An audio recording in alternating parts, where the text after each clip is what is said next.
So yeah, great to see everyone in the audience. Why don't we start off with everyone just like a quick little intro about yourself and maybe like one thing that's making you excited these days. Hi everyone, I'm Swan. I used to be the head of digital marketing for Nike, Revlon, Estee Lauder. During the pandemic, I jumped onto Clubhouse and built 3 million followers in a year, so I became a creator. NFTs had a moment in Clubhouse, which is how I fell into this crazy world. And now I'm an advisor and creator in the space, having worked with projects like Adidas and Bored Apes on Into the Metaverse, BFF, Cool Cats, currently helping out with art blocks. And the thing I'm most excited about is that this has been a tough year for Web3 and overall. And the fact that we showed up is a really good sign for the future. Hi everyone, I'm Matt Wurst. I am a longtime agency builder and leader, first in the Web 2 early days of social media, bringing some of the biggest brands in the world onto Facebook and YouTube back in 2007, 2008. And most recently, am the co-founder of a white label platform for brands, again, to enter the Web 3 space in more of this Web 2.5 hybrid world where leveraging the established assets, platforms, and channels that they have, but partnering with other technology solutions to make it more accessible, to partner with agencies to make it more strategic, and to partner with the brands to make it more meaningful. Try to top that. All right. My name is David Gokhshtein. I'm the founder and CEO of Gokhshtein Media. Our outlet goes and provides educational material to everybody trying to come into Web3. We try to dumb down the information. We obviously understand that a lot of people don't understand code. A lot of people aren't programmers. We just want to make the onboarding process easier and report accurate information and not just be first to market. So thank you very much for having me. Yep, great. Thanks for the clap. So yeah, you see everyone, this is labeled as an expert panel, and we got a lot of experts here. So hope everyone learns a lot, right? Is anyone an expert in this space? I think we're all. If anyone tells you they're an expert, No. do not listen to them. There are no experts in this space. Absolutely none. All right, thanks for coming out. We're good. Well, so why don't we start off, and maybe each of you can tell me, where do you think we came from, and where do you see us going, kind of, this year and maybe into the future? Maybe we start at the end. Just finished. Where do I see us going? Yeah, maybe like where you see us kind of evolving, and what's the trajectory you see for this space? I hope everybody starts tokenizing themselves. I hope, let's say, for an example, I see professional athletes taking on NFTs to start branding themselves, growing their brands. So like you can have like this core audience that you have, but I believe that taking NFTs and tokenizing yourself will allow you to not only incorporate your fan base and give them incentive, but to really grow and reach people that don't know anything about you and be able to connect with you. So that's where I see it going. So I come at this entire ecosystem and evolving space as a marketer first and foremost, and I want to unlock this idea of value exchange between a brand or creators or those who are establishing something of meaning and value, and provide that relationship and exchange with their fan, their advocate, their consumer. And I think the place where we came from in the early phases of blockchain development and the evolution away from centralized social and digital platforms was very much revenue first, strategy second. And now what I work with brands to unlock and understand is, like, hey, this is a marketing investment. This is not necessarily going to be a direct revenue play. I've been very vocal about the fact that I do not believe that brands should be selling NFTs, period, full stop. I believe that the direction we are headed is much more focused around CRM and life cycle marketing. Now, that's different than what artists and creators can do in terms of tapping into this space and connecting. But as far as brands and marketing, I think we have to figure out where the market stops and where the actual community begins. I agree with a lot of that. Where we were is a new technology that very few people understood, but there was opportunity. And when there's opportunity, there's opportunists. Now, people who've been in this industry for a decade, it's another cycle. For those of us who entered in the last few years, it is a gold rush. And just like everything else that burns a little hot, whether it was the dot-com boom or now, right, when we oversaturate a market with supply, it's math, it crashes. As in December of 21, I was on Randy Zuckerberg's show, and I was like, we're headed for a crash. Because if you just look at the numbers of NFT collections, whether PFPs or brands, we had, what, 5, 10 collections launching every day, 10,000 pieces. There's not that many wallets being created or enough liquidity to move around. So I thought in March it happened. In April, the market crashed for PFPs. And it's like a teddy bear we squeezed too hard because we loved him too much. It wasn't necessarily malicious, but we all got a little excited. So that's where I think we were. But the great thing is, bear markets are for builders, right? Like I said, when we opened, I'm excited we're all here because we're still working together. And out of the 2001 crash for .com, we got Google and Facebook. After the 2008 mortgage crisis, we got Uber, Airbnb, and lots of businesses. So I think where we're going is a lot of what Matthew talked about how we use NFTs in the background. There'll still be a place for some of that technology to be used in the forefront, but we don't sell NFTs, it's a technology. Like if we ask somebody, what's your favorite music? You don't say MP3, you say rock or jazz or hip hop. So we are in this interesting phase where we're learning how to actually use it possibly as a product, more importantly as an enabler. And I think the ability for Web 2 companies, whether it be brands or technology back-end companies that integrate this, that's where I think actually mass adoption will happen. Great. That's very insightful. But this kind of leads me into the next question, which I think then what's the best way to integrate NFTs, right? Like we're on a panel about brands. So what should these brands be doing? Like how should they be thinking? I can start. We'll move progressively. So thinking about the origin of brand communication, of brand strategy, it's always going to be driven by a consumer-centric model, right? We are creating products that provide benefits for a consumer. Now, as marketers, as brand storytellers, it's our job to figure out the best way to communicate that and articulate that in a way that is simple and cogent and accessible. And what we need to figure out first is what is the best solution for frictionless adoption. So making it as simple to get into this space as possible for a brand.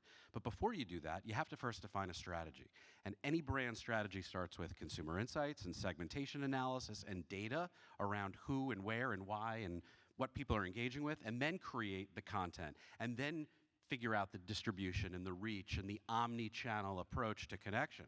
And then we measure it and we optimize. We're not there yet as a mature Web 3 or even Web, what do you call it, Web 2.76? Web 2.2676. Yeah, so we're not there yet, but we have to follow the frameworks and the business models that we have been using from newspapers to radio to video to social. That playbook hasn't changed. So the positive feedback loop around what we can leverage technology for is where we have to continue to adapt. But it starts with strategy. It will be improved by technology and then iterated upon with the community's involvement. Once we stop screaming about Web3, like Web3 is cool in our space already. We know about Web3. We know what we're building in Web3, right? When we can integrate our Web3 tech into Web2 silently, that's when we win. That's really it. We champion this thing. We scream about Web3 and how we're going to bring it to Web2. Nobody wants to hear that. Nobody wants to hear it. You just said that earlier. Like, we don't run around screaming, oh, look at this MP3 that I have. No, I mean, once we do that, we transition, and silently, that's when we start winning. Yeah, I advise a company called Vatum, and they have a metaverse that seamlessly integrates with a wallet and even working on point-of-sale retail. So if you're a brand like Coca-Cola that doesn't sell D2C, that's gold, understanding the customer. And during the World Cup, Pepsi is one of their clients. 500,000 people signed up for a wallet without realizing it's a wallet. And if they get sophisticated enough someday to want to take custody of those assets, they can. But for most people, they're perfectly happy to have a login. So I agree, it's about seamlessly hiding the technology because no one wants that friction. Let me give you one example of how it actually comes to life, because you asked how do brands do this. So the ability to track a product through supply chain all the way to CRM for brands that have other points of distribution or even a secondary market is really important. So at Nike, imagine if you put a chip in a shoe that now tracks it. You know what factory it's made in, you know which artisan stitched the swoosh on it, you know what truck and boat and truck it went to. And sometimes there are products that show up, say in the alley in the trunk of someone's car, and you're like, these Jordans are 50 bucks, are they real? Tap and you'll know, right? So from the supply chain, you can track products, you can do inventory management in the most incredible way. One of my houses, when I was running digital marketing at e-com at Nike, the North America P&L is $2 billion in revenue. So the warehouse is the size of a football field.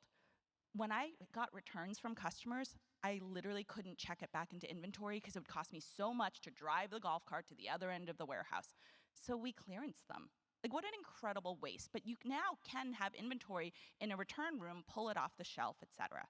Now, if you move to the customer side, right, high heat products, the sneakers app that Nike has. Who's waking up at 7 a.m. on a Saturday morning to log in on 3 devices for a chance to buy a pair of Jordans?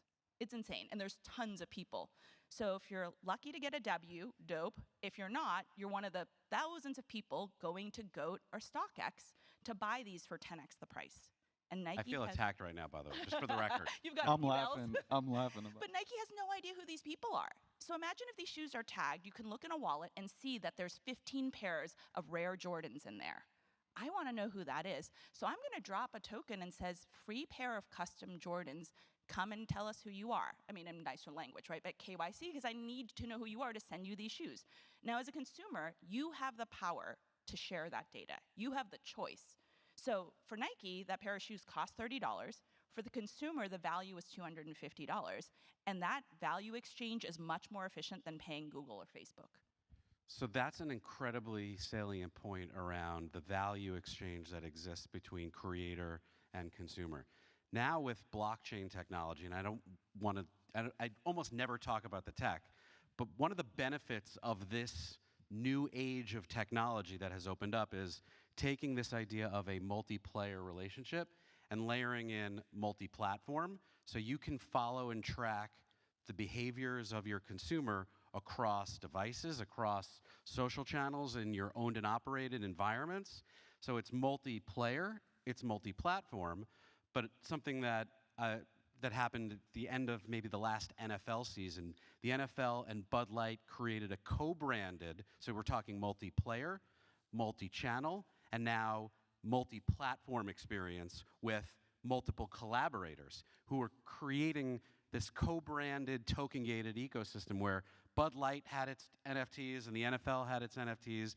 They were able to cross-reference and track in a way that made a seamless user experience for like fantasy football. I don't know exactly what it was, but the only way you could participate in this game was if you owned the tokens. Now, those companies have data around their consumer. They're able to create a multi-platform experience, and that value to everyone was seamless. So we're talking about a layered approach, and at the end of the day, it's still a CRM play for Bud Light, right? They get data, the consumer gets something of value, but that's where we're headed in a way that we have not been able to really own before, this idea of validation, of ownership. So it's exciting. All of you mentioned some, great kind of use cases, great scenarios, and a lot of the tech is there, right? But the experience doesn't necessarily seem to be there, right? So we've heard this concept a lot called Web 2.5, or as you heard it here today, Web 2.76, right? 2.77. Repeating decimal. We're still waiting for the upgrade. Still, it's almost here. It's almost here. So what does that mean to you, right? What is this new term, and is that something that brands should be thinking about, or is that something that's more on the user end? Anyone want to take that? Maybe 2.76 or Swan? Ladies first. Thank you, guys. The reality is when we get a new technology, we don't throw away the old, right? newspapers were around 100 years ago, but there's still some around, right? When we went from newspapers to radio to TV to internet, it's not like we got rid of everything. So there's always going to be a hybrid. Obviously, the older technologies will diminish. But I don't think there's a safe world where we should be wearing Oculus goggles while driving our cars. So I think it's going to be based on situations, use cases, and preferences. And so I think when we say 2.5 or 2.7, whatever, it's not that we're stuck in the middle point. It's that we flex up or down depending on what we want at that moment, right? So I think when we think about the future, so let me give you an example. New York Fashion Week. They've been broadcasting fashion shows for years. And like some people log on, but you have to be a massive fashion fan. So we said, well, what if we built a metaverse for a show? Now, we've tried that before, but no one wants pixelated fashion, right? Because fashion's about texture and movement, and a cartoon wearing a cartoon dress, you're not spending $3,000 on that. So I partnered with Vivian Tam for New York Fashion Week, and we built a metaverse that was an exact replica of the runway room in Spring Street Studios. Same benches, same lighting, et cetera, but it was not fancy. People couldn't fly around because no one cares. If you're going to the fashion show, you want the fashion. So the first thing was we broadcast the actual show into the metaverse and gave them the full 4D experience. Second, we treated you the same on either world, because a lot of people who are remote not only couldn't be here, but maybe they're a non-Web3. So there's a red carpet for both the real world and the metaverse, where we had paparazzi and we spliced the footage together. It didn't matter if you were a real person or an avatar, you still made the real. Then the front row seating was assigned in the metaverse and the real world. The gift bags that the people in real life got, the people in the metaverse got shipped the same gift bag. And there was a portal where if you walked up in person or in the metaverse, you could talk to people on either side. So that's, I think, what we mean by 2.5. Right? It's both blended together. And something so simple in a 2D browser got us 4.5 billion media impressions organically because people finally got it. Maybe you can explain what 2.76 is. Very precise. I'm thinking, because it's kind of like right now we're in the AOL stage. That's how I look at it.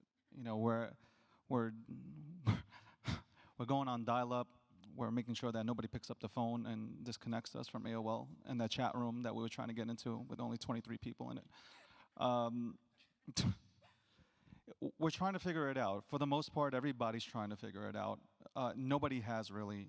I think within the next 2 to 3 years, we'll finally figure out what that Web3 actually stands for. I think Jack Dorsey got ahead of himself with the Web5 thing, because again, we can't even get past 2.76. But once that happens, the thing that needs to happen is what I said earlier. We do it where nobody knows about it. It's silent. We have now integrated Web3 into the Web2 world, and now we're all vibing. That's when we know we've made it. And I think we're, again, 2 to 3 years away from that. Right now, with all this shouting and like, what did you say backstage? I thought this was really interesting. When the internet guys, like you walk into somewhere and you say, I'm the internet guy, like, we're that. Yeah, saying like, oh, I was accused of being a blockchain guy in a VC meeting. I was like, You're the blockchain guy. It's like calling someone the internet guy or the business guy. It's so wrong. They'll go look at you like Al Gore, man. I mean, okay, what is that? I mean, so we're not there yet. I hate saying that because we are here. A lot of people don't know about us. It's like 4% that sit on spaces in Clubhouse, if you guys know about that. We sit on there, we yap all day. We need to go ahead and, within the next 2 to 3 years, figure out a way to now level up from the technology that we currently have out there lined out. Yeah, this is really very much an evolution, and that's a term we say. It's not a revolution, it's an evolution. I think it's actually more of a triangulation, right? We try some things, we pivot, we adapt, we learn.